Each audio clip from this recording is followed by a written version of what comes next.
मित्रों, ये वाल्मीकि रामायण है। आज इस शास्त्र के माध्यम से हम जानेंगे कि कुछ स्त्रियां बहुत ही रूपवती होती है, लेकिन ऐसा ही कुछ स्त्री है जो बहुत ही देखने में कुरूप होती है। किस श्राप की वजह से ऐसा हुआ है, आज इस शास्त्र के माध्यम से हम जानेंगे। मित्रों, इस कहानी को आप पूरा देखेंगे तो ही समझ पाएंगे। ये रामायण का अध्याय है ब्रह्मा जी का इंद्रजीत को वरदान देकर इंद्र को उसकी क्यादे से छुड़ाना और उनके पूर्व कीर्त पापकर्म को याद दिलाकर उनसे वैष्णव यज्ञ अनुष्ठान करने के लिए कहना। उस यज्ञ को पूर्ण करके इंद्र का स्वलोक में जाना। उन अद्भुत रूप गुणों से उपलाक्षित जिस नारी का मेरे द्वारा निर्माण हुआ था, उसका नाम हुआ अहल्या।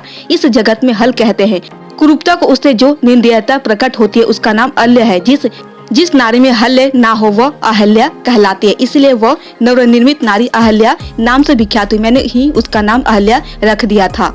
देवेंद्र सुरश्रेष्ठ, जब उस नारी का निर्माण हो गया तब मेरे मन में यह चिंता हुई कि यह नारी किसकी पत्नी होगी।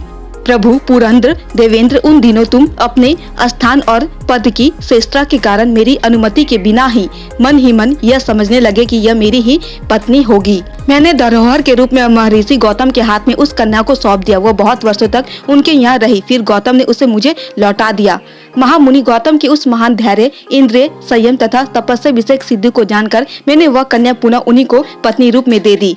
धर्मात्मा महामुनि गौतम उसके साथ सुख पूर्वक रहने लगे। जब अहल्या गौतम को दी गई तब देवता निराश हो गए। तुम्हारे तो क्रोध की सीमा ना रही, तुम्हारा मन काम के अधीन हो चुका था, इसलिए तुमने मुनि के आश्रम पर जाकर अग्निशिखा के समान प्रज्वलित होने वाली उस दिव्य सुंदरी को देखा। इंद्र, तुमने कुपित और काम से पीड़ित होकर उसके साथ बलात्कार किया। उस समय उन महर्षि ने अपने आश्रम में तुम्हें देख लिया।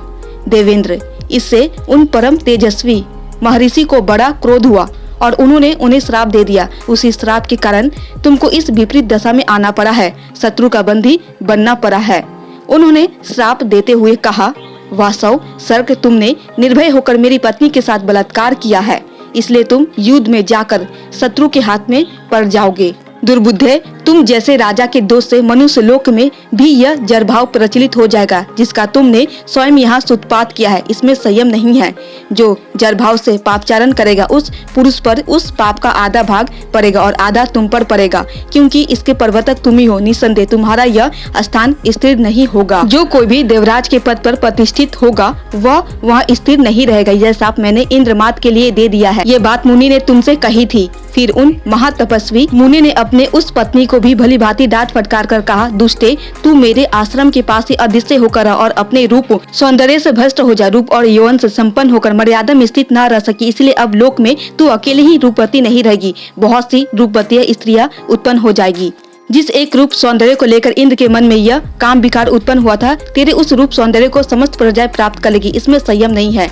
तभी से अधिकांश प्रजा रूपवती होने लगी। अहल्या ने उस समय विनीत वचनों द्वारा महर्षि गौतम को प्रसन्न किया और कहा, प्रियवर, महर्षि देवराज ने आपका ही रूप धारण करके मुझे कलंकित किया है। मैं उसे पहचान ना सकी थी, अतः अनजान में मुझसे यह अपराध हुआ है। स्वच्छता आचरण नहीं, इसलिए आपको मुझ पर कृपा करनी चाहिए। अहल्या के ऐसा कहने पर गौतम ने उत्तर दिया, भद्रे, इक्ष्वाकु वंश में एक महातेजस्वी महारथी वीर का अवतार होगा जो संसार में श्री राम के नाम से विख्यात होंगे। महाभाव श्री राम के रूप में साक्षात भगवान विष्णु ही मनुष्य शरीर धारण करके प्रकट होंगे। वे ब्राह्मण, विश्वामित्र आदि के कार्य में तपोवन में पधारेंगे। जब तुम उनका दर्शन करोगी तब पवित्र हो जाओगी।